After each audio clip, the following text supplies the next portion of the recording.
Hello friends, GS study with Sanjeev sir YouTube channel पर आपका हार्दिक अभिनंदन है। आज हम लोग कुछ राष्ट्रपति से संबंधित महत्वपूर्ण अनुच्छेद के बारे में जानेंगे। अनुच्छेद 52 है भारत का राष्ट्रपति होगा। अनुच्छेद 53 है संघ की कार्यपालिका शक्ति। और अनुच्छेद 54 है राष्ट्रपति का निर्वाचन मंडल। और अनुच्छेद 55 है राष्ट्रपति के निर्वाचन की रीति। अनुच्छेद 56 है राष्ट्रपति की पदावधि। अनुच्छेद 57 है पुनर्निर्वाचन के लिए पात्रता। अनुच्छेद 58 है राष्ट्रपति निर्वाचित होने के लिए अर्हताएँ। अनुच्छेद 59 है राष्ट्रपति पद के लिए शर्तें। अनुच्छेद 60 है राष्ट्रपति द्वारा शपथ या प्रतिज्ञान। और नेक्स्ट अनुच्छेद 61 है राष्ट्रपति पर महाभियोग चलाने की प्रक्रिया, अमेरिका के संविधान से लिया गया है। अनुच्छेद 62 है राष्ट्रपति का पद रिक्त होने की स्थिति में उसे भरने के लिए निर्वाचन करने का समय और आकस्मिक रिक्ति को भरने के लिए निर्वाचित व्यक्ति की पदावधि। अनुच्छेद 72 का संबंध है क्षमा आदि की और कुछ मामलों में दंडादेश के निलंबन, परिहार या लघुकरण की राष्ट्रपति की शक्ति। अनुच्छेद 73 है संघ की कार्यपालिका की शक्ति का विस्तार। ठीक है, तो अब थोड़ा सा जानते हैं इसके बारे में कि राष्ट्रपति की पद की अर्हता क्वालिफिकेशंस अनुच्छेद 58 में है। राष्ट्रपति निर्वाचित होने के लिए अर्हताएं: भारत का नागरिक होना चाहिए उसके लिए। ठीक है, न्यूनतम 35 वर्ष की आयु हो, लोकसभा का सदस्य निर्वाचित होने की योग्यता रखता हो, किसी लाभ के पद यानी ऑफिस ऑफ प्रॉफिट पर ना हो। और नेक्स्ट इससे संबंधित है कि भारत में राष्ट्रपति का निर्वाचन किस प्रकार होता है। तो इसका आंसर है कि अप्रत्यक्ष मतदान से अनुपातिक प्रतिनिधित्व में एकल संक्रमणीय मत पद्धति द्वारा होता है।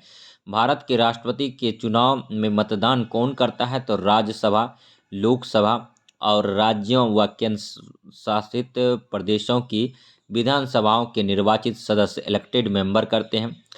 नेक्स्ट इसका जो फैक्ट है कि भारत के राष्ट्रपति उम्मीदवार के प्रस्ताव का अनुसमर्थन कम से कम कितने सदस्यों द्वारा किया जाना चाहिए?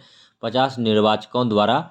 और नेक्स्ट है कि भारत में राष्ट्रपति का चुनाव एकल हस्तांतरणीय मत प्रणाली सिंगल ट्रांसफरेबल वोट सिस्टम द्वारा किया जाता है। और नेक्स्ट फैक्ट है इसका कि राष्ट्रपति के निर्वाचन में किसी राज्य का मुख्यमंत्री किस स्थिति में मतदान करने के लिए पात्र नहीं होगा? यदि वह राज्य विधान मंडल में उच्च सदन का सदस्य हो। कौन राष्ट्रपति के निर्वाचक मंडल में भाग है, परंतु वह उसके महाभियोग में भाग नहीं लेता? राज्य की विधानसभाएं। और नेक्स्ट है कि संसद अथवा विधानसभा का सदस्य जो है, कोई सदस्य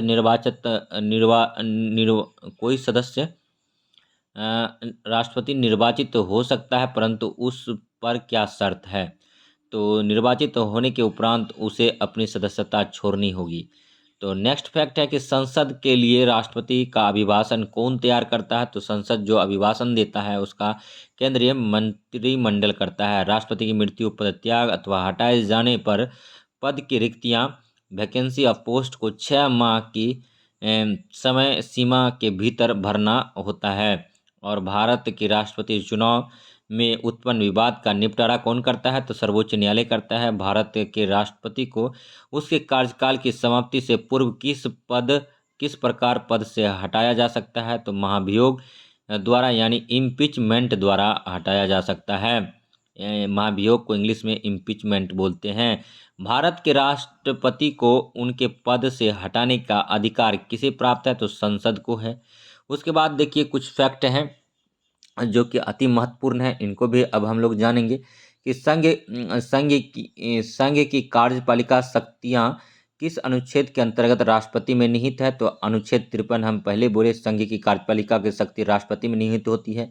अनुच्छेद 61 के अंतर्गत राष्ट्रपति पर महाभियोग संसद के किस सदन द्वारा प्रारंभ किया जा सकता है? संसद के किसी भी सदन द्वारा किया जा सकता है। भारत संविधान का कौन सा अनुच्छेद राष्ट्रपति पद के लिए पुनः निर्वाचित का पात्रता निर्धारित करता है? तो अनुच्छेद 57 है। राष्ट्रपति का कोई भी विषय पुनर्विचार के लिए मंत्रिपरिषद को वापस भेजने का अधिकार किस संविधान संशोधन द्वारा प्रदान किया गया है? तो 44वें संविधान संशोधन द्वारा 1978 में। और नेक्स्ट जो है देखते हैं, भारतीय संविधान के किस अनुच्छेद के अंतर्गत राष्ट्रपति संसद के दोनों सदनों द्वारा पारित किसी विधेयक पर अपनी अपनी प्रक्रिया अपनी स्वीकृति दे सकता है? तो अनुच्छेद 111। और नेक्स्ट है कि किस अनुच्छेद के अंतर्गत राष्ट्रपति कुछ आकस्मिकताओं में राज्यपाल के कार्यों के निर्वहन हेतु उपबंध कर सकता है? तो अनुच्छेद 160 है। ठीक है, अगर वीडियो अच्छा लग रहा हो तो लाइक कीजिएगा, सब्सक्राइब कीजिएगा। और एक बात है कि राष्ट्रपति को मृत्यु दंड के मामले में क्षमा दान करने की शक्ति प्राप्त है, किंतु राज्यपाल के पास यह शक्ति नहीं है। ये भी याद रखेंगे। राज्यपाल जो होता है राष्ट्रपति का दूत होता है, और मतलब राष्ट्रपति का एजेंट होता है, केंद्र का एजेंट होता है वो, प्रत्येक राज्य में होता है राज्यपाल। ठीक है, और सर्वोच्च न्यायालय के न्यायाधीश को उसके पद से हटाने का अधिकार किसे प्राप्त है? तो राष्ट्रपति को है। ठीक है, सर्वोच्च न्यायालय के न्यायाधीश को कौन हटाएगा? तो राष्ट्रपति हटाएगा। भारत संविधान का अनुच्छेद 143 राष्ट्रपति को उच्चतम न्यायालय से परामर्श कंसल्ट करने की शक्ति प्रदान करता है। राष्ट्रपति लोकसभा को कब भंग कर सकते हैं? केंद्रीय मंत्रिमंडल की अनुशंसा पर लोकसभा भंग कर सकता है राष्ट्रपति।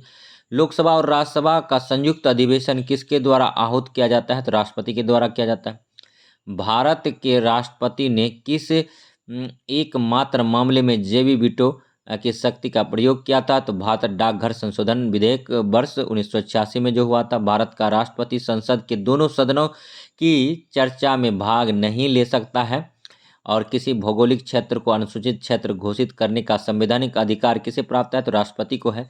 राष्ट्रपति द्वारा नियुक्त अधिकारी है कि राष्ट्रपति किसको किसको नियुक्त करता है, तो इसके बारे में अब हम लोग जानते हैं। देखिए, प्रधानमंत्री का नियुक्ति राष्ट्रपति करता है एवं केंद्रीय मंत्री का भी करता है, राज्यों के राज्यपाल का करता है, वित्त आयोग व राजभाषा आयोग के अध्यक्ष एवं सदस्य का करते हैं, उच्चतम न्यायालय और उच्च न्यायालयों के न्यायाधीश का नियुक्ति राष्ट्रपति करता है। भारत के महान्यायवादी तथा नियंत्रक एवं महालेखा परीक्षा की नियुक्ति राष्ट्रपति करता है। संघ लोक सेवा आयोग के अध्यक्ष एवं सदस्य की नियुक्ति राष्ट्रपति करता है। मुख्य निर्वाचन आयुक्त एवं अन्य निर्वाचन आयुक्त की नियुक्ति राष्ट्रपति करता है। राष्ट्रीय मानवाधिकार आयोग के अध्यक्ष एवं सदस्य की नियुक्ति राष्ट्रपति करता है। और अनुसूचित जाति एवं अनुसूचित जनजाति आयोग के अध्यक्ष एवं सदस्य की नियुक्ति राष्ट्रपति करता है। संघ राज्य क्षेत्रों के राज्यपाल अथवा प्रशासक की नियुक्ति राष्ट्रपति करता है। और दिल्ली व पुडुचेरी के मुख्यमंत्री की नियुक्ति कौन करता है? तो राष्ट्रपति करता है। वर्तमान में राष्ट्रपति का मासिक वेतन कितना है? तो 5 लाख है। यदि भारत के राष्ट्रपति का पद रिक्त हो जाए और कोई उपराष्ट्रपति भी ना हो, तब कार्यवाहक राष्ट्रपति कौन होगा? तो सर्वोच्च न्यायालय का मुख्य न्यायाधीश होता है। वह राष्ट्र का प्रतिनिधित्व करता है परंतु राष्ट्र का नेतृत्व नहीं करता है। यह उक्ति किस पर लागू होती है? तो भारत के राष्ट्रपति पर। भारत के राष्ट्रपतियों में से कौन बिहार का राज्यपाल रह चुका था? तो डॉक्टर जाकिर हुसैन, श्री रामनाथ कोविंद। और राष्ट्रपति के विरुद्ध महाभियोग संसद द्वारा चलाई जाने वाली एक अर्ध न्यायिक प्रक्रिया है। और नेक्स्ट जानेंगे राष्ट्रपति से कुछ और फैक्ट हैं। जैसे राष्ट्रपति के पश्चात परिणत पद धारण करने वाले पदाधिकारी हैं, तो संघ के मंत्री हैं, यूनियन मिनिस्टर, राज्यों के राज्यपाल है, गवर्नर्स, और भारत का महान्यायवादी है, अटॉर्नी जनरल ऑफ इंडिया आदि। एक विधेयक को जो संसद में प्रस्तुत किया जाता है वह किस प्रक्रिया के बाद अधिनियम बन जाता है? राष्ट्रपति के हस्ताक्षर के बाद कोई भी अधिनियम कानून बन जाता है। जब कोई विधेयक संसद के दोनों सदनों द्वारा पारित कर दिया जाए तो राष्ट्रपति को उस विधेयक पर अपनी अनुमति रोकने का अधिकार प्राप्त है। निर्विरोध रूप से चुने गए भारत के प्रथम राष्ट्रपति कौन थे? तो नीलम संजीव रेड्डी थे। भारत के राष्ट्रपतियों में से किनका संबंध ट्रेड यूनियन आंदोलन से रहा है? तो वराह वेंकट गिरी का रहा है। और भारतीय संविधान भारत के राष्ट्रपति को राज्यों में के मुख्यमंत्री की नियुक्ति का अधिकार नहीं देता है। राष्ट्रपति का कार्यकाल कितना होता है? पद ग्रहण के दिन से 5 वर्ष तक। और भारत के किस राष्ट्रपति को मिसाइल मैन की संज्ञा दी जाती है? तो डॉक्टर APJ अब्दुल कलाम को। और भारत के मुख्य न्यायाधीश में से किसने राष्ट्रपति के रूप में कार्य किया है? तो जस्टिस M हिमायतुल्लाह किया है। हिमा हिदायतुल्ला और धन विधेयक मनी बिल को पुनर्विचार हेतु लौटाने का संवैधानिक विशेषाधिकार राष्ट्रपति के पास नहीं है। और नेक्स्ट जो है देखिए, नेक्स्ट है इसका फैक्ट कि श्री रामनाथ कोविंद का भारतीय गणतंत्र के राष्ट्रपति के रूप में कौन सा क्रम था? तो 14वां था। वित्त आयोग की नियुक्ति कौन करता है? तो राष्ट्रपति करता है।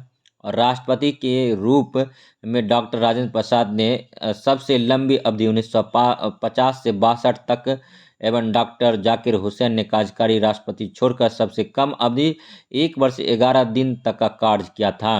और राष्ट्रपति द्वारा क्षमा दान की स्थितियां के बारे में आप जान लेते हैं कि जब दंड सेवा न्यायालय द्वारा दिया गया हो, और दूसरा पॉइंट है इसका कि जब दंड संघीय विषय से संबंधित विधि के विरुद्ध अपराध के लिए दिया गया हो।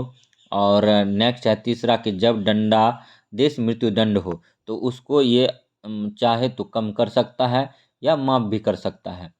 और नेक्स्ट अब देखा लास्ट का क्वेश्चन है कि 14वां राष्ट्रपति कौन था? तो रामनाथ कोविंद था। 15वां द्रौपदी मुर्मू है। ठीक है, द्रौपदी मुर्मू का संबंध उड़ीसा से है और ये यूपी की राज्यपाल रह चुकी है। तो वीडियो कैसा लगा राष्ट्रपति के बारे में, प्रेसिडेंट के बारे में, जितना भी फैक्ट था मैंने यहाँ आपको बताने का काम किया। तो वीडियो अगर अच्छा लगा तो लाइक कीजिए, सब्सक्राइब कीजिए तथा इसी प्रकार का वीडियो देखने के लिए हमारे GS study with Sanjeev sir YouTube channel से बने रहिए। तो मिलते हैं नेक्स्ट वीडियो में, तब तक धन्यवाद। जय हिंद, जय भारत।